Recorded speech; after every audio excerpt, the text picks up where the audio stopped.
இன்றே டவுன்லோட் செய்து உங்கள் ஃபேவரட் ஷோக்களை என்ஜாய் பண்ணுங்க. மூக்குத்தியால தான் உங்களுக்கு இப்படி ஒரு சாபம் இருக்குன்னு அம்மா சொன்னாங்கல்ல? ஆமா, அம்மா உண்மையை தானே சொன்னாங்க. ஆமா, அம்மா நடந்ததை தான் சொல்றாங்க. இப்போ முள்ள முள்ளால எடுக்கிற மாதிரி, வைரத்தை வைரத்தால அறுக்கிற மாதிரி, மூக்குத்தியால ஏற்பட்ட பிரச்சனைய மூக்குத்தியால தான் சரி பண்ண முடியும்.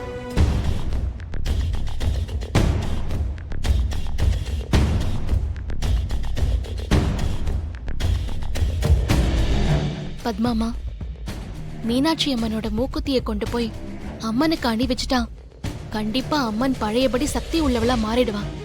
உங்க குடும்பத்தோட சாபமும் போயிடும். உங்க மகனோட உயிரையும் காப்பாத்த முடியும். அது மட்டும் இல்லாம என் கணவரோட உயிரும் இப்ப ஆபத்துல இருக்கு. இது மூலமா என் கணவர் உயிரையும் காப்பாத்த முடியும். அதுக்கு நீங்க தாமா உதவி பண்ணணும். கண்டிப்பா நந்தினி கிட்ட இருந்து அந்த மூக்குத்தியை மீட்டுட்டு வந்து அம்மனுக்கு சாத்துவேன். இத பாருமா, நீ பேசுனது ஆறுதலாவும் நம்பிக்கையாவும் இருக்கு. ஆனா அந்த நந்தினி கிட்ட இருந்து அந்த மூக்குத்தியை மீட்கிறது அவ்வளவு சாதாரண விஷயம் இல்லம்மா. அம்மா, நான் எல்லா விஷயமும் தெரிஞ்சுதான் இங்க வந்திருக்கேன். அம்மன் துணையோட கண்டிப்பா நான் அந்த மூக்குத்தியை மீட்டுட்டு கொண்டு வருவேன்.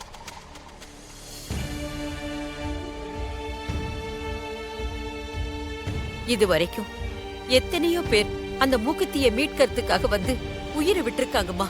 மருந்துக்கு கூட யாரும் மிஞ்சினதே இல்ல. அம்மா, நடந்ததெல்லாம் விட்டுருங்க. எனக்கு நம்பிக்கை இருக்கு. எனக்கு உதவி மட்டும் பண்ணுங்க. புதையல பூதம் காக்குற மாதிரி நந்தினியோட ஆவி அந்த மூக்குத்திய பாதுகாத்துக்கிட்டு இருக்குமா. கண்டிப்பா அவ யாருக்கும் விட்டு கொடுக்க மாட்டா.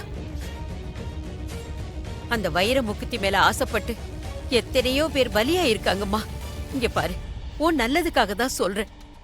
எங்க விதி என்னமோ அதன்படி ஆகட்டும். நீ அநியாயமா உன் உயிரை விட்டுறாதம்மா. ஊருக்கே திரும்பி போயிடு. சொன்னா கேளு.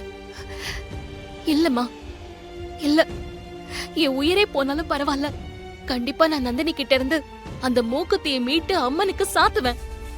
என்ன நம்புங்கம்மா. தயவு செஞ்சு அதுக்கான வழிய சொல்லுங்க.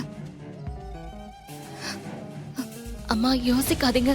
தயவு செஞ்சு சொல்லுங்க. சரிம்மா, சொல்றேன். ஓ மூலமாவது என் குடும்பத்து மேல இருக்கிற சாபம் தீருதான்னு பாக்கலாமா. என் பையனோட உயிர் ஒன்னால காக்கப்படணும்னு விதி இருந்தா அது நடக்கட்டும். விதி இருக்கான்னு பாக்கலாமா.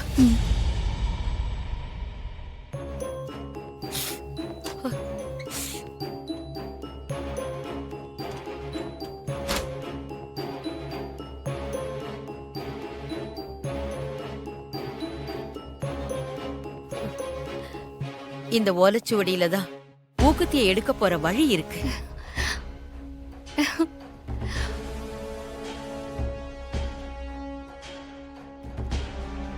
அம்மா, இந்த சுவடெல்லாம் எனக்கு படிக்க தெரியாது. வழியை எப்படிமா தெரிஞ்சுக்கிறது?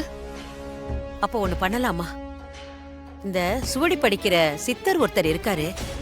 நான் அவர்கிட்ட உன்னை கூட்டிட்டு போறேன். அவர் உனக்கு படிச்சு வழி சொல்லிடுவாரு.